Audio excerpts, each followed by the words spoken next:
non-vessel operating common carriers, and tank container markets, expanding containerization through feeder networks. This session focuses on diversification in port services and containerization trends. Moderating this session is Mr. Ananda Senanayaka, Group Managing Director of Lanka Shipping and Logistics. His extensive industry experience will provide a strong foundation for this discussion. Please help me welcome Mr. Senanayaka on stage. As our panelists, we have Mr. Harsha De Silva, the Managing Director of McLaren's Logistics, the tank container market presentation, and Mr. R. Ramakrishnan, the Vice President of Vasco Maritime, and Mr. Prasantha Disanayaka, the CEO of Arriva Shipping LLC, and Mr. Liang Hongyong as the Chief Executive Officer from Far Shipping Singapore. Good afternoon, everyone. I think just to give an overview before we start the panel discussion, and I think the speakers are going to start. So Harsha, if you don't mind, if you can start first. Just a brief introduction of Harsha. Harsha, if you can give a brief introduction of yourself. Good afternoon, ladies and gentlemen. I'm here to present a small presentation about the tank container industry. The tank containers are part and parcel of the NVOCC industry, and it's a specialized segment. A tank container is an intermodal container used for the transport of liquids and gases and powder as bulk cargo. So it's built as an ISO standards, and making it suitable for different modes of transport. So it's used for hazardous and non-hazardous liquids.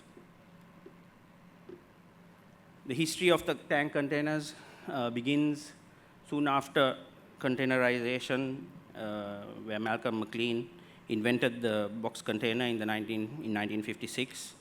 So in the 1960s, tanks were included into steel frames, and liquid cargo was being transported in the USA.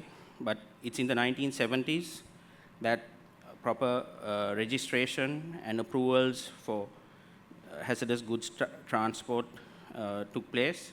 And in the 1970s, the tank container evolved into its current form. And initial production was all done in Europe. However, from 2010 onwards, production of the tanks moved to China and South Africa. These are some standard tank containers which are in use today. These are the liquid carrying containers, some of which are refrigerated. They are heat insulated, having the heating options. Some are swap body tanks used purely for road transport. So then we have the gas tanks, which are a specialist area. There are 20-foot and 40-foot tanks, which are used to carry cargo such as oxygen, carbon dioxide, LPG, LNG, and other gases. We also have, in this industry, dedicated tanks, again, mostly in the gas industry, for specific gases, and the black tank here is used for bitumen. And these are mostly operated by the manufacturers themselves, who have parcels which are not big enough for ships, but are medium-sized, and they can deliver their cargo right up to the customer's site. So if you look at a comparison between a standard container and a tank container, even in the construction, a standard container is pretty simple, made out of a cotton steel frame and steel panels and a wooden flooring. Whereas even a basic tank container has stainless steel shell, insulation, cladding, piping, valves, man lids, and many other equipment, which makes it much more valuable and more complex when it comes to maintenance, repairs, and surveys. So value-wise as well, basic 20-foot container would be around $2,500, and a 40-footer would be $4,000 as a brand new, as per the current pricing. Whereas tank containers start at about $17,000 and $60,000. So I'm just showing this so that you get an idea of the differences in values and why the tank container segment may be smaller and specialized, but in value it's quite high. So looking at comparing the safety and the value proposition of tank containers when you compare it to flexi tanks or flexi bags, which go in the traditional standard containers, or steel drums, or even IBCs, the risk of spillage is much less in tank containers, and you can carry more volume cargo, as well as the standard chemical carrying tank containers have versatile, they can carry so many cargo once cleaned, so the use of having to empty reposition them is minimal. So there's a lot of carbon footprint savings when using tank containers compared to flexis. Flexis are usually one-way use, so you have to dispose them. Even steel drums, after a few usages, need to be disposed. So similar with IBCs.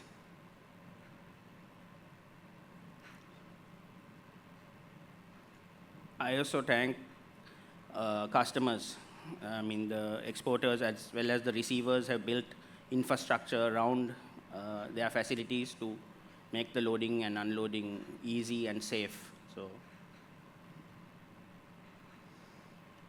the International Tank Container Organization, also known as ITCO, represents the international tank container industry to the public and to governments of the world. And they aim to promote this industry. So ITCO states that the tank containers are safe, cost-effective, and environmentally acceptable and adaptable mode of transport for liquids and gases. So looking at ITCO reports, statistics, there has been a huge growth in tank containers. The data is available online, and it's from 1992 onwards. So as at 1st January 2024, the fleet of tank containers is less than 1 million tanks, but it stands at about 848,400 tanks, some of which are owned by tank operators. That's what you simply call the tank shipping lines, as well as leasing companies who own the tank containers and also general containers who rent it out to users as well as the shipping lines. So there's an interesting statistic which I wanted to mention. In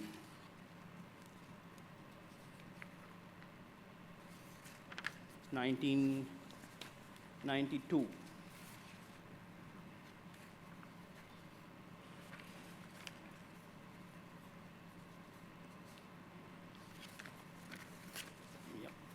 in 1992, the tank fleet, the world tank fleet, was only 67,000 tanks. So 10 years later, it increased to 149,000. And another 10 years later, in 2012, it's doubled to 282,000. Then the next 10 years, when China started producing these tank containers, the fleet nearly tripled to 700,000 tanks.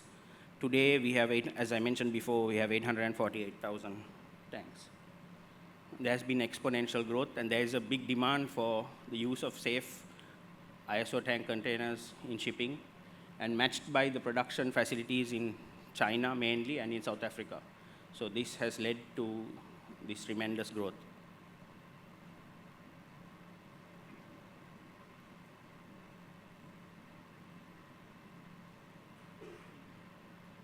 Sorry about that.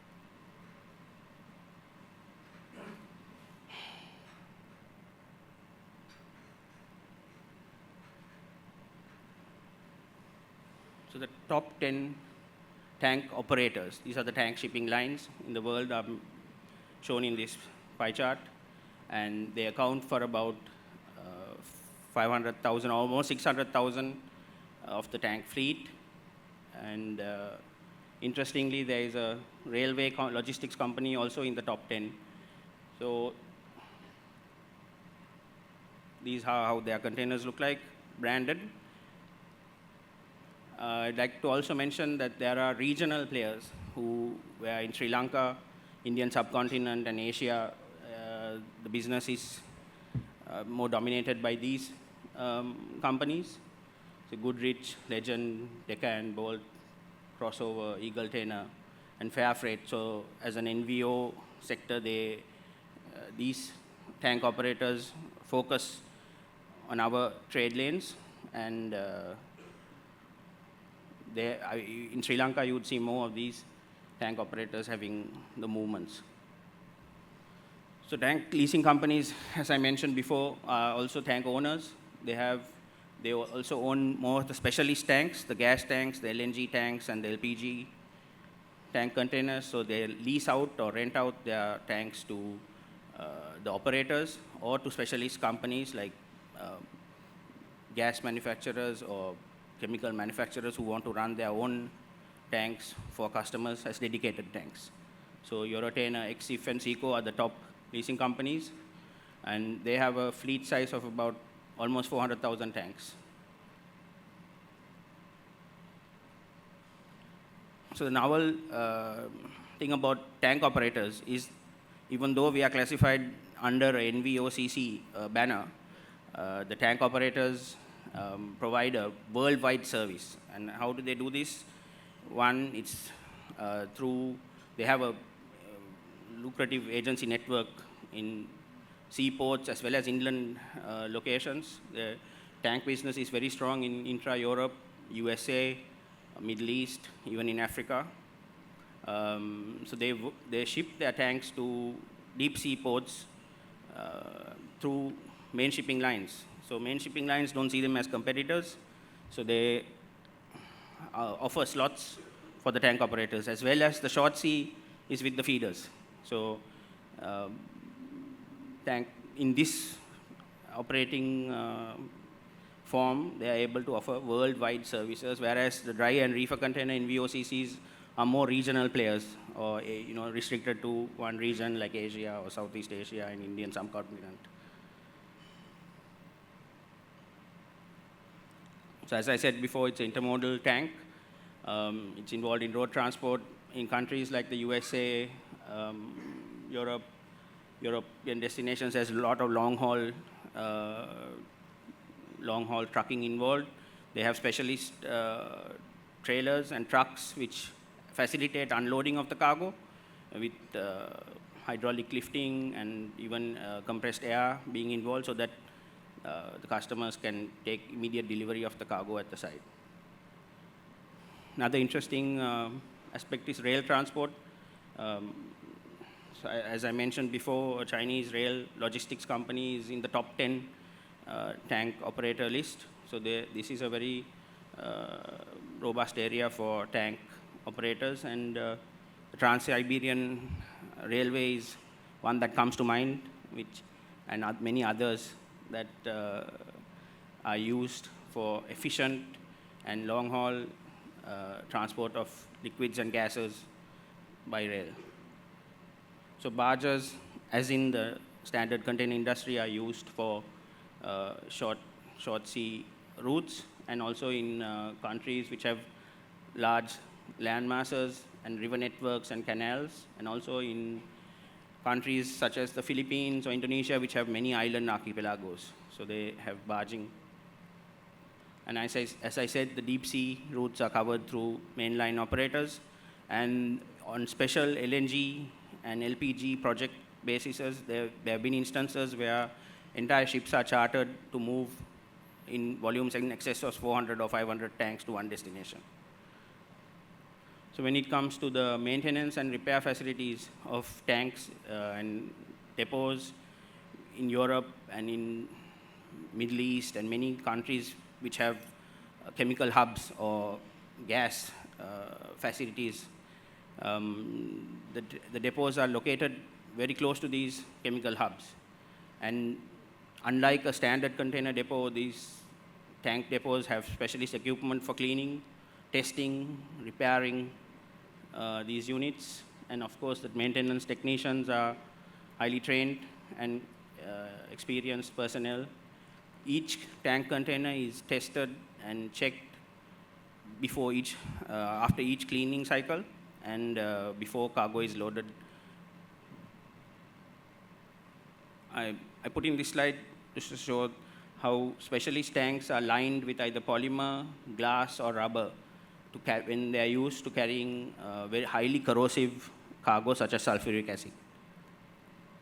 These are some of the multinational companies you may know who regularly use tank containers for their products, to ship their products all over the world.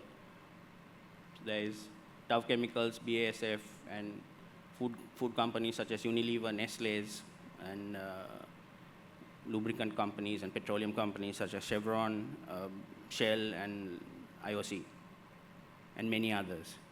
So in the food grade category, there are tanks dedicated for food grade. Once you use a tank container to carry chemicals, it can never carry food grade cargo again. Contrary to anything that can be said, it's dedicated containers only. And we see a lot of alcohol-based products, edible oils in Sri Lanka. And in the European sector, there is wine, beer, and even milk being carried in these tanks. So it helps the food industry. Actually, Sri Lanka is a very small market for ISO tank operators because we have predominantly only chemical imports into Colombo. I would say less than 150 tanks per month. And these are some of the cargoes that are carried to Sri Lanka. It's mostly chemical and a few gases such as oxygen, ammonia, and carbon dioxide, which come in dedicated tanks.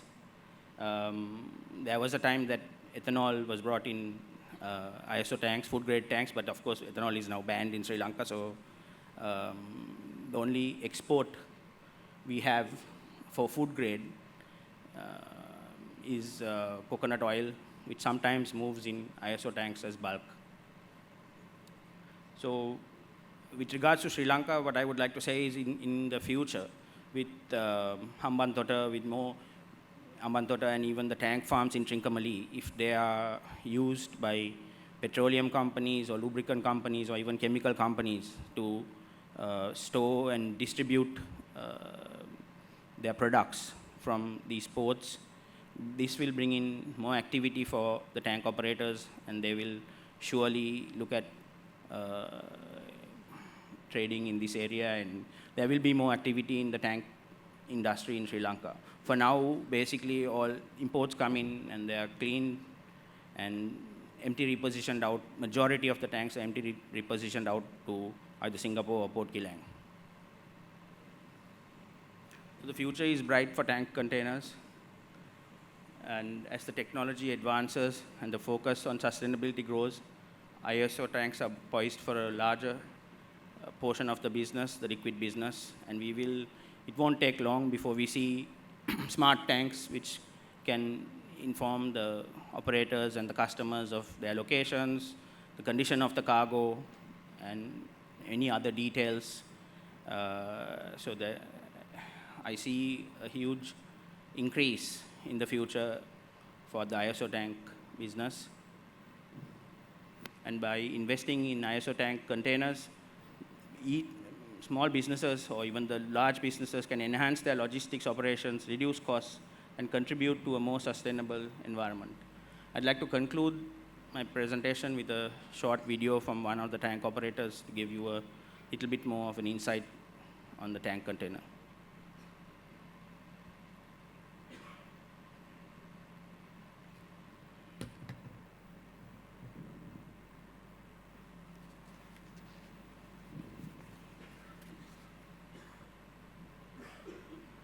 Supposed to have sound.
Thank you. This is a very short time. I had to give an overview of the tank container industry. Hope I did gave a good idea.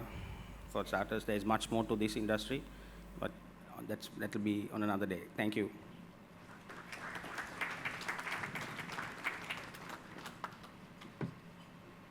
Thanks, Harsha.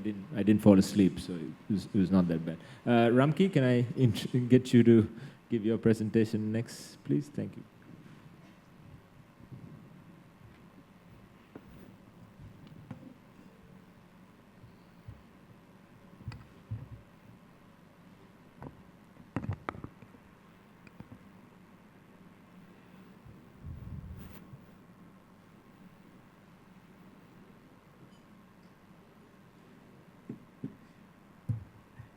Good afternoon, ladies and gentlemen.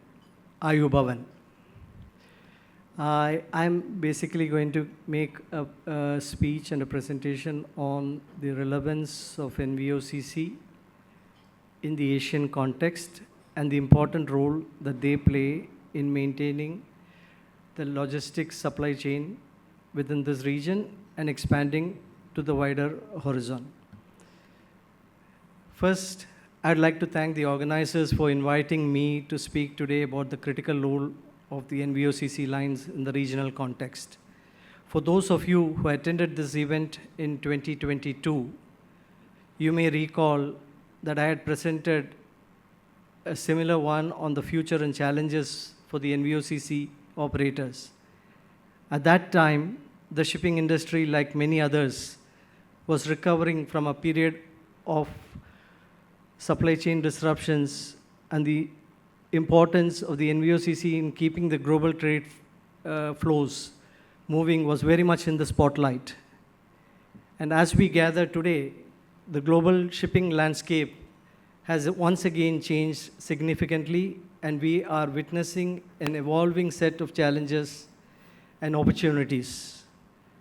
One of the key developments is the shifting dynamics of global manufacturing basis and bringing production closer to the key consumption markets, and we can expect significant change in the cargo flow patterns. Furthermore, the geopolitical environment is also likely to alter trade routes and affect shipping operations. In this context, I would like to highlight the continuing importance of NVOCC and how they play a pivotal role in the absence of large national carriers in certain countries in this region.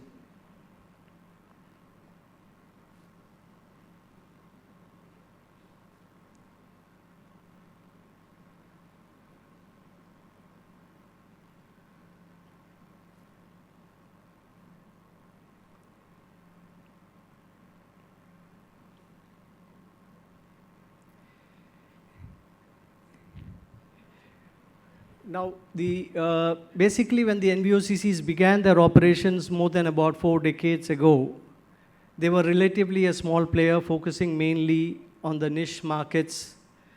But today they have grown substantially, now controlling a significant share of the market in many sectors where they once had limited presence.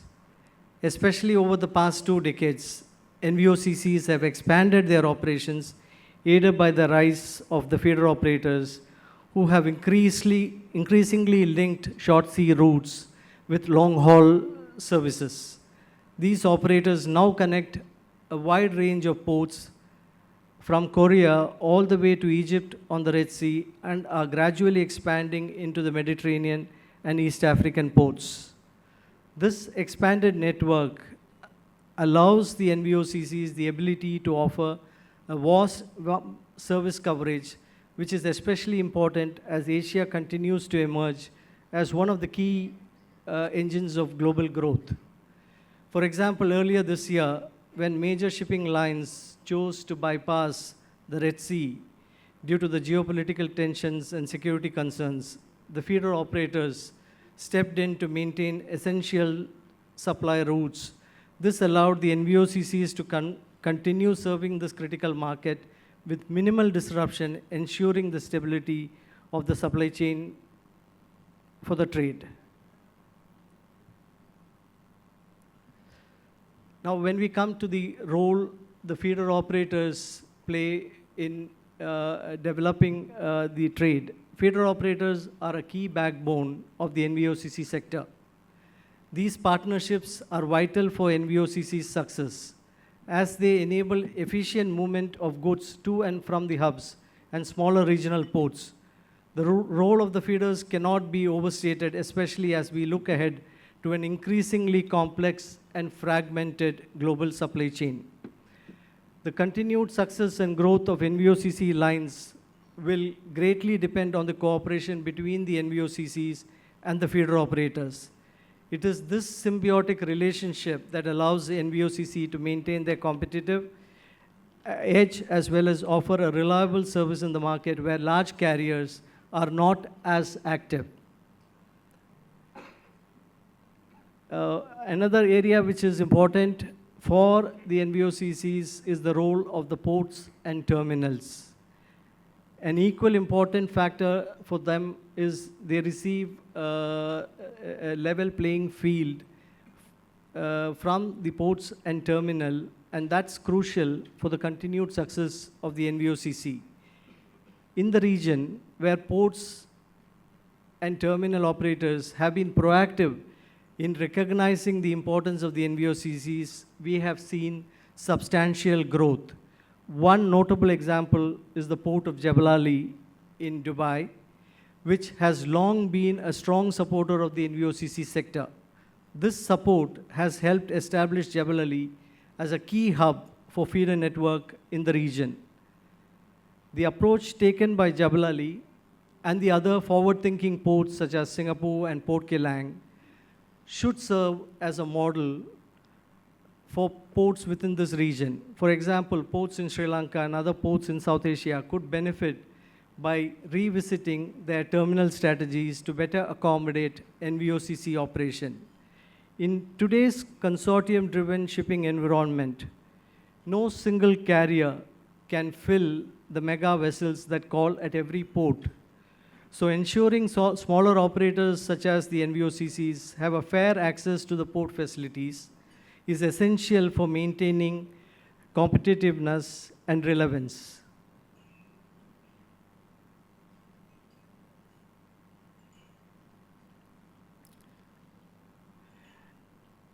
And when we talk about the NVOCCs, they have a complete spectrum of the container operations. We just had Harsha presenting about the tank container business. Now, NVOCCs are not just limited to the transportation of dry containers.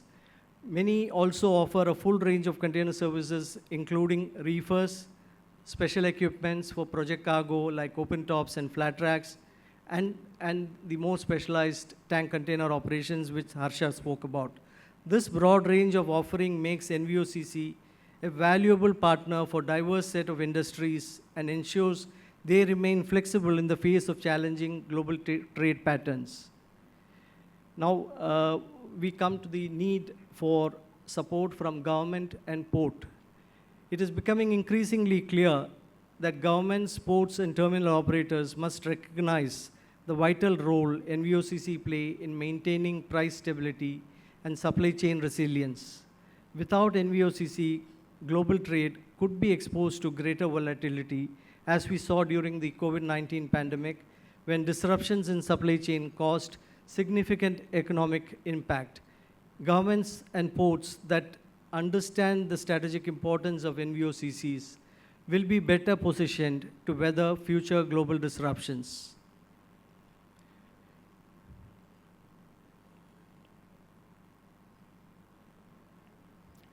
Now, let us look at how this can be impacting Colombo and how Sri Lanka can take advantage of this feeder and NVOCC market. As for Sri Lanka and the Colombo port, the strategic location of Colombo on the international sea route offers great potential for growth. As manufacturing moves away from China and shifts to India and other parts of South Asia, Colombo port stands to benefit from the regional shift in production. However, in order to capture the growth, Colombo's port and terminal strategies will need to align with the broader trend we are seeing in the region. The port expansion projects in India, along with the growing manufacturing capacity in the region, will place a greater demand on ports in the Indian Ocean. Colombo's ability to handle this increase in traffic will depend on how well it can develop and implement a strategic approach to support the feeder network and the NVOCC operators. In conclusion, I remain optimistic about the future of NVOCC and the feeder operators. With the continued expansion of global trade, particularly in Asia and East Africa, the demand for flexible, efficient, and reliable shipping service will only grow. I believe the long-term players in the NVOCC sector are well positioned to benefit from this growth, provided they continue to receive the support they need from the port authorities, the terminal operators, and the governments. Let me thank CIMC for this opportunity to speak on behalf of the NVOCC fraternity, and to all those of you who are attending here for your patient listening. I look forward to seeing how NVOCC sector continues to evolve and contribute to the growth of the global trade. Thank you.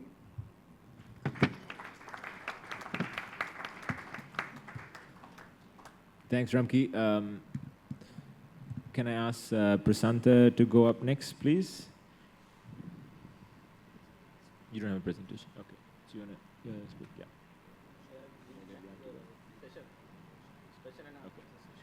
Yeah? Okay. Okay, so I think thanks, guys, for those two presentations. We're going to just give you a bit of an overview on, I think, some of the things we discussed. So, no secret, right? NVOCCs play an integral part in this market, especially in this region, so Singapore, Jebel Ali, India. NVOCCs are also arguably a bit more, my MLO friends are not going to like this, but a bit more nimble and flexible than the main lines, right? So because they load on feed operators, they are able to be a bit more flexible. They have got a bad name in recent times due to some unfortunate incidences that I won't mention. So that has also put them on the back foot. But again, it's very important to understand the pivotal role that they play. If we talk a bit about numbers, I'm not sure if Prem is here, but he can second some of the numbers I'm saying. Last year, Colombo Port did about 7.2 million TEUs. Out of that, Prem is there. Out of that, 82% was India transshipment, right? So we're talking about 6.1 million. Out of the 6.1 million, 72% is, sorry, let me start again. 7.7 was Colombo, 7.2 was Colombo's total volume. Out of that, 82% is transshipment. So we're left with about 6.1. Out of the 6.1, 72% is India cargo, right? So you're left with about 4.1. Out of the 4.1, NVOCCs last year did about 25%, which is about 1 million TEU. So a lot of people don't realize the quantum that actually NVOCCs did in Colombo last year. So I think in terms of the volumes and importance of NVOCCs, the numbers say it all. My dad, Salih, is somewhere in the audience also. So he played a big role in Dubai when he was heading express feeders to create a name for NVOCCs. And I think he understood the pain points NVOCCs had, and he led a feeder discussion group. And at that time, I think Express loaded a lot of NVOCC boxes. And I think that recognition has now come into play. And we, as the association also, the Slana Association, play a big role in trying to get NVOCCs recognized in the local market. Another point, during the pandemic as well, MLOs, no secret, they made a lot of money on the long-haul sectors. NVOCC still remained in the short-haul sectors, and they also made considerable profits, but they had to be an integral part of this market. If I can start by asking some questions from our elite speakers. Prasanta, I have one for you. We've seen that in recent times with wars going on, embargoes, sanctioned countries, NVOCC have played, again, an important role. Can I ask you, during the issues, especially between Qatar and Dubai, which was about 5-6 years ago, I think some of the NVOCCs came to the rescue, and I think at that time you were working with one of the top NVOCCs. So can you maybe help explain some of the strategies that you as a principal took to ensure that your company at that time got out of trouble, and how they sort of navigated that? Thanks, Anna. I think foremost, NVOCCs, as a NVO, we were able to be more flexible and take quick decisions as against the MLO, because when you have embargoes, as we see now in Red Sea, Russia, Iran, and all these areas, the first thing that the MLOs do is, I think they have stringent policies and they pull out. Even the UN will allow a small corridor for the people to get their goods, the food supplies, because we have to understand UN or any other country, Western country, will not be against the people having their basic needs. It's a embargo against the regime of that country. So like UAE, they will have corridors to get food items, basic necessities into these countries. Now, like Qatar embargo we saw when it came somewhere around 2017, it came on a month which is also the fasting month for Muslims. So it took everyone by surprise and by storm. First month, there were no food on the shelves of Qatar. And NVOCCs were able to fill in that need quickly because they cut through the red tape. Decision making is more easy. There is transparency. You don't need to go to high levels of red tape to go into these areas or anything. So they are made within the framework to go into Qatar. The NVOCCs went in, supplied the goods. There were massive supplies going from UAE, from broadly from India, Sri Lanka to a certain extent, tea and all these commodities. Harsha will know for sure. And the flexibility, transparency, and the adaptability of NVOCCs plays a pivotal role in getting the food chain, the supply chain into the people of the embargo countries, because UN also realizes that people cannot starve, right, just because of a regime. A regime is different and the people are different. People also may be oppressed. So there should be a supply chain, and the world understands this. So there is a silent notion that, when they see this food supply going, they turn a blind eye to that. And NVOCCs have been taking a greater part in understanding those needs and adapting, and also providing the goods necessary. Thanks, Prasant. Leanne, on my right, I've known you for many years, and a lot of respect for your knowledge base. Globally, I think on average, NVOCCs pay a slightly higher slot rate than main lines. I'd like to ask you, as a feed operator, what laws in Sri Lanka would you like changed to sort of facilitate more trade as a feed operator? Have you looked at what you would like the new government, now we have a new government here, what laws would you like changed? Very interesting question. Am I on? Yeah. Very interesting question, I must say. Yeah, but I'm not sure whether there are any lawmakers in this amongst the participants. But I do see there are some terminal operators and SLPA also here. So I think it's not so much of a law that I thought about. I think it was more of a regulations and bureaucracy. Right? One of the things that we have been lobbying for a long time was direct billings for NVOCC. like Ramki says, feeders and NVOCC has become or is an integral part of this trade in Colombo. And I like to take the analogy of Prem yesterday. If you want a baby, you also have to have a baby that crap, right? You need to change nappies. So in that regard, I think the lobbying of this direct billing has been achieved somehow, yeah, but it's not fully actually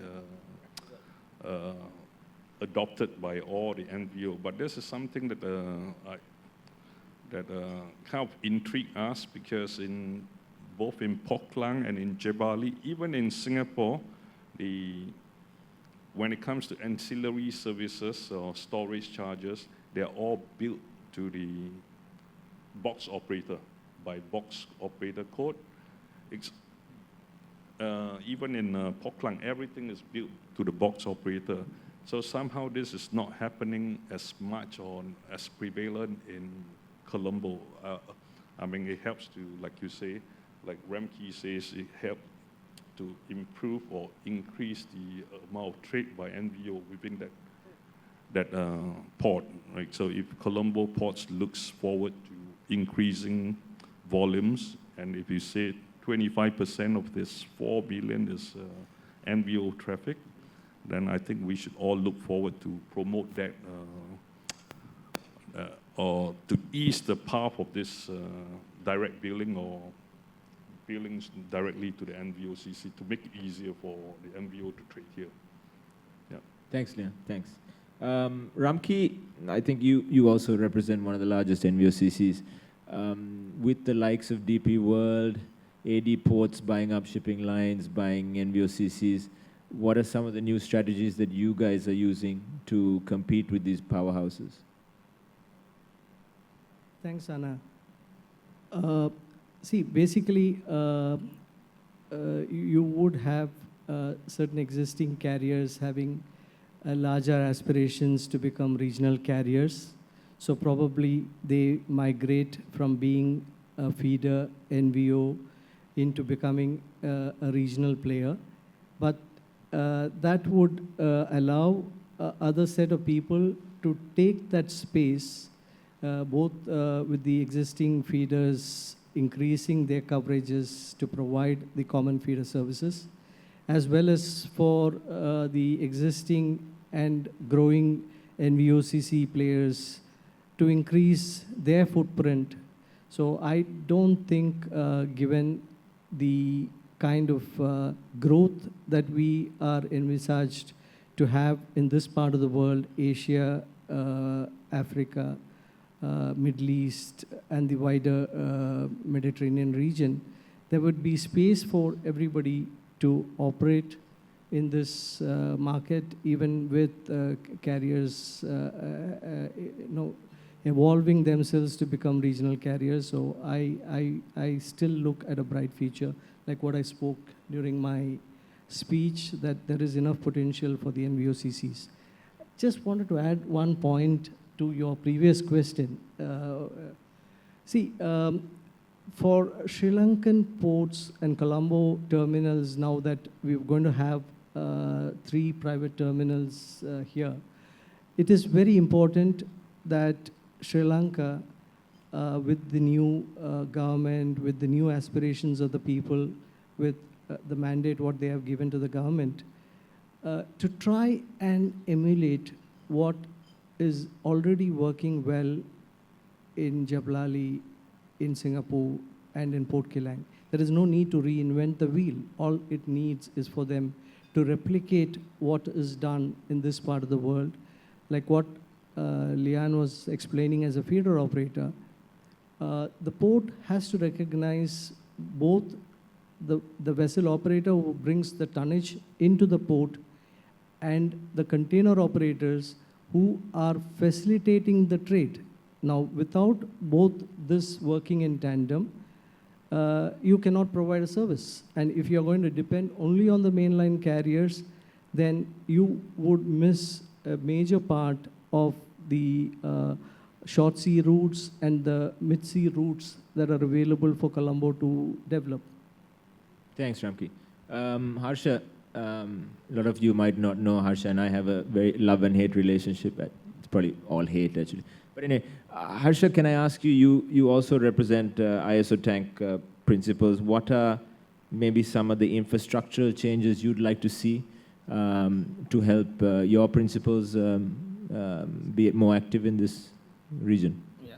To start with, before infrastructure changes, we look ISO tank principles as well as NVO principles. They operate on a different model. As you said rightly, they have to pay even higher slot rates on feeders compared to main lines who have bulk volumes. So they have a different cost. So the cost recoveries are very important. I will not go into the terms here, but the country must allow different segments to operate on how it's operated in a worldwide method or in the Indian subcontinent. So what's allowed in India, Dubai, should be allowed here. So it's not a law, but it's regulation need to change in this country if we are to have a vibrant industry for NVOs. And as Prasanta also mentioned, a case study about what happened in Qatar and when Saudi Arabia and Dubai, UAE all had embargo with that country. Even during the pandemic, we saw majority of the Indian imports to Sri Lanka was carried by NVOCCs, right? The main lines have come back to those trades now, but they were very quick to leave it and focus on the high profit-making long-haul destinations at that time. So every country, especially now, we are looking at the Indian subcontinent and Colombo. Colombo's import-export business, that's where the NVOCCs are at, majority. So it's a requirement to have NVOCCs active. So for starters, its regulation changes need to happen, whether it's tanks or dry or reefers, for NVOCCs to thrive. I would say even Ceylon Shipping Corporation could make a comeback as an NVO operator and have a national NVOCC. It can be aligned and then start from there. And maybe as other NVOs have now grown from, whereas DP World has got into, they've amalgamated Perma, Balaji, Avana, as together with OEL and Feedertech to make one large regional line unifeeder. So there are methods. So these are also things our terminal operators and shipping ministry personnel should take into account, that today a smaller or medium-sized NVO could be a regional line in the future as well. And we also see now many NVOs having another company who is operating a feeder ship as well. So that you are, de facto, you are a ship operator, but under two different companies. So NVOs, as we, through Slana, as you know, we have been instrumental in at least getting a licensing category. It took more than a year to get a licensing category, and there is now a technical method to be an NVO agent and get a code, but it's at a high cost. And there's a lot of barriers to entry there. So more than infrastructure is all there in Sri Lanka. Okay, for tanks, to answer your question, there is a very small volume. So there is only, unless something like the huge tanks in Trincomalee, or a new business where chemical or lubricant oil or fuel storage tanks come up in Hambantota, then there will be small parcels moving in tanks. Even if it's a mineral sands, as I mentioned, even bulk minerals or powders move in tanks. So maybe if that industry picks up, so we need industry to pick up. Sri Lanka right now, unlike India, which has a big chemical belt and they have a lot of imports and exports in tanks, Sri Lanka is a pure import destination with a very few food grade tanks moving out. So for tanks, we need to see industrial growth, and maybe like Singapore is also, it's a blending plant for lubricant oils. Things like that come up, we will definitely have more. Because I hate you so much, I'm going to ask you another question. You were the previous Slana chairman. Slana, ladies and gentlemen, is the local NVOCC association here. What do you have to say about direct billing, and what is needed to facilitate direct billing in Colombo? Yeah, so Slana, together with the terminals and Sri Lanka, the shipping ministry and port authority had various discussions and came up, finally over a year, I think it took, came up with a set of, I think it came out with a final document which allows, technically allows NVO to apply, NVO agent to apply and obtain port billing facility. But it, as I said before, it comes at a high cost, and it's almost like a deterrent. And even if your principal does have a TT Club insured insurance policy, it's still not recognized. So it's a very, I mean, deterrent policy. Don't come through the feeder. You have your own direct dealings with the feeder. That's the message. So that won't really, that should change at some point. Yes, you have to represent principals who are at a reasonable size, who are insured and who has the proper covers. But my personal hope is now there's going to be more competition in the terminal industry in Sri Lanka, and CWIT coming in. So it's, we can see how hopefully their policy is also being in Indian joint venture will be more open towards NVOCCs, and that will allow, maybe that competition will help us get our agents. We have about 50 members, at least some of them, to get into. I mean, if you let the feeders also, feeders will be more. Yeah. So that's exactly what I want to ask. Maybe Leanne, if you can take that question as well. How does it in Singapore? I'm not sure how it's done in Singapore, actually. Sorry. So, but I'm speaking more from a feeder operator perspective. Somehow when your question, you phrase, what law would you like to change in Sri Lanka? But I'm not sure whether it's a law or, but I find that the current practices of holding the vessel operator fully liable for all expenses, and whether it's a mishap, accident, or whether it's an abandoned container, very grossly unfair on the vessel operator like us, for reasons that we want to facilitate the trade, the Colombo trade, helping the MVOCC to facilitate the trade. We actually has become the scapegoat for all these very high expenses. I know people don't like to talk about the incident, but that it's 3 years past and people are still liable for this accident that happened here. Yeah. At the same time, we ourselves have faced a lot of abandoned containers, and all these charges are coming to us, which we feel is grossly unfair. Somehow, I mean, some of the operators, yeah, it's like you say, when there's a boycott or sanction, they take a knee-jerk reaction and they completely boycott all the ports. So I know of some feeder operators, our counterpart or partners, they actually also did the same thing, knee-jerk reaction. They ban all DG loadings on their ship. Yeah, so we are not one of those. We want to continue to facilitate the trade, but at the same time, we want to address this problem of holding the vessel responsible, or vessel operator responsible for all mishap that happened in Colombo, right?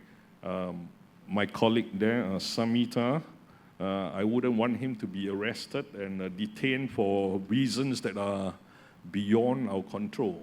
Whether it's a declaration problem or whether it's abandoned containers, I don't want him to be, he's my good friend, yeah? Unless he's my enemy, nothing to say, but, sorry? No, but, I mean, if you are in control, somebody who is in control has to be responsible, but I'm not in control. I'm not sure what containers, what cargoes are within the containers, and if the port are accepting, then the port has to also undertake part of their risk. We bear the risk as a feeder operator, we bear the risk on the sea side of the carriage during the transit, right? From whether it's from Calcutta to Tuticorin or to Colombo, we bear the risk from Calcutta to Colombo. Some of the feeder operators don't even want to bear that risk, they just ban the container, right? So we bear the risk on the seaside, and I think it's only fair that the terminal operators or the port bear the risk on the shore side. Like, it cannot be burdened on us as a scapegoat, and everything is held accountable by us. Yeah. Yeah, no, I mean, you guys carry FIO, right? Free in and out. Yeah. So you shouldn't be responsible for. Yeah. So with that, if you don't mind, we can ask some, I think we have 5 minutes for some questions from the audience. If we can get the mics. Any questions? Or anyway, my dad has to think of this. No, hello. Sir. Thank you for all the presentations and the discussion so far. I think we have to address a few things. I mean, already what you have brought up, but there's another point that you have to bring up is what is the future for NVOCCs in the future because of the development of the port and the terminals and the capacity increase. Because NVOCCs are dependent so much on space and, of course, frequency, because that's where they can go to the customer and give them. Right now, from what my knowledge is, on some of the major sectors that the NVOCC is operating, there is capacity restriction. This is because also the feeders are restricted because the capacity in the port and the ability right now. So once you add another 2 million TEUs, right, within the next year, hopefully, we'll have some capacity, more services, more sectors, then there will be more opportunities for NVOCC. But is that enough? So, okay, you get more space on, say, Colombo, Jebel Ali sector, Gulf sector. Gulf sector includes Iran, which only the NVOCCs are serving right now. Then comes the containers coming back, and two, so NVOCCs have this problem of having to have more dead legs, right? Laden in, empty out, or empty in, laden out, etc. So all these points you put in a point and have a proper discussion. You know, this is a forum that, you know, you can't discuss one-to-one too much. So the NVOCCs, the feeder operators, and the terminal port get together and say, okay, what's your story and what's our story? Because it's high time, because this going up and down, you know, the terminal could say, feeder operator doesn't want to get a direct billing, or the NVOCCs don't want to get direct billing, etc., because there is differences, you know. So get all those points out. Of course, one of the key issues for NVOCCs as a regional carrier is the lack of recovering your costs. There is no THC recovery in Sri Lanka. So the flourishing areas, you got THC recovery. So you see the NVOCCs in the 1990s grew mainly between Dubai and Mumbai, right? At that time, Mumbai, Nhava Sheva came in, then Karachi, etc. Because these were the grocery trade between Indian subcontinent. And the main lines were in it, and then they withdrew from those sectors. So the NVOCCs carried on. But if there's a pain point, there is hardly any cargo out of Dubai. But their THC recovery in the inbound, they can manage that outbound empty container as well.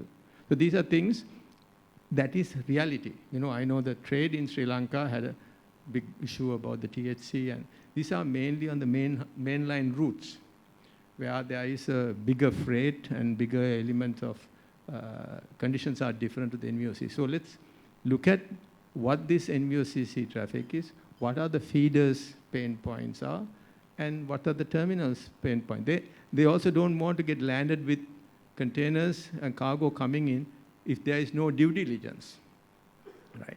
Okay, we said to contain, we load a container from a port to another, and it is said to contain. So we say, okay, we were declared, this NVOCC declared, or even a mainline could declare a box you carry.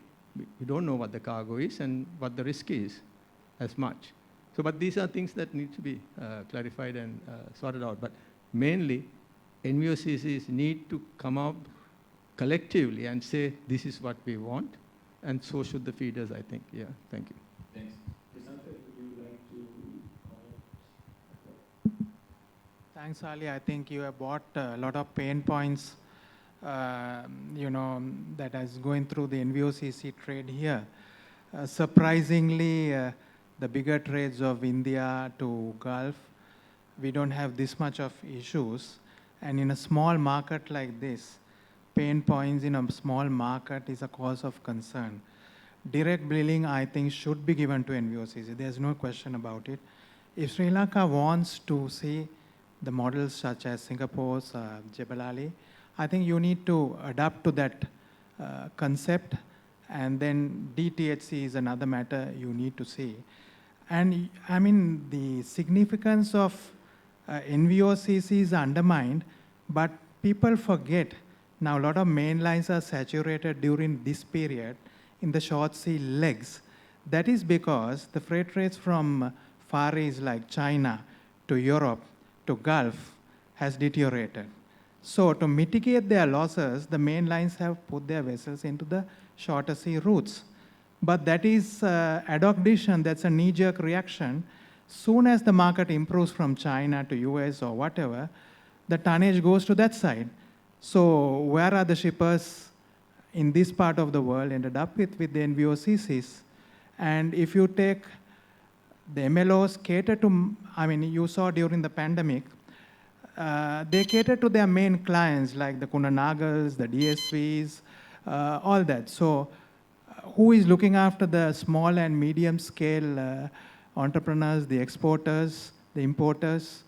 It's the NVOCC. So they really played a pivotal role in that sense.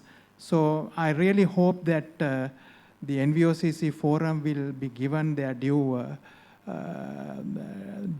respect in that sense of the service they are doing to a smaller nation, right? In also feedering the cargo into from the southern ports of India into Sri Lanka, you know, keeping that momentum up to transshipment.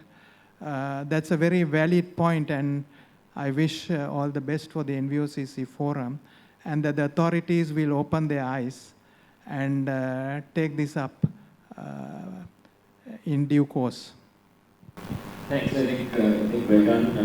Just a closing remark. The gentleman in the last session spoke about PCS. I'm a big advocate of PCS. I think this country needs a port community system, and we've been talking about it for over a decade. It's not happened.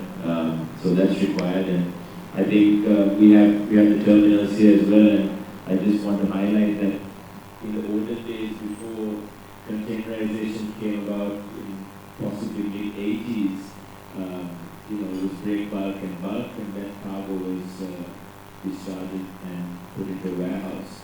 So the risks back in the day were far greater than the risks now with containerization. So if the terminals can bear that in mind and give the NVOCCs a bit more flexibility to facilitate trade, I think that will help. So we're not that bad. Thank you everyone. Thanks, people, and appreciate it.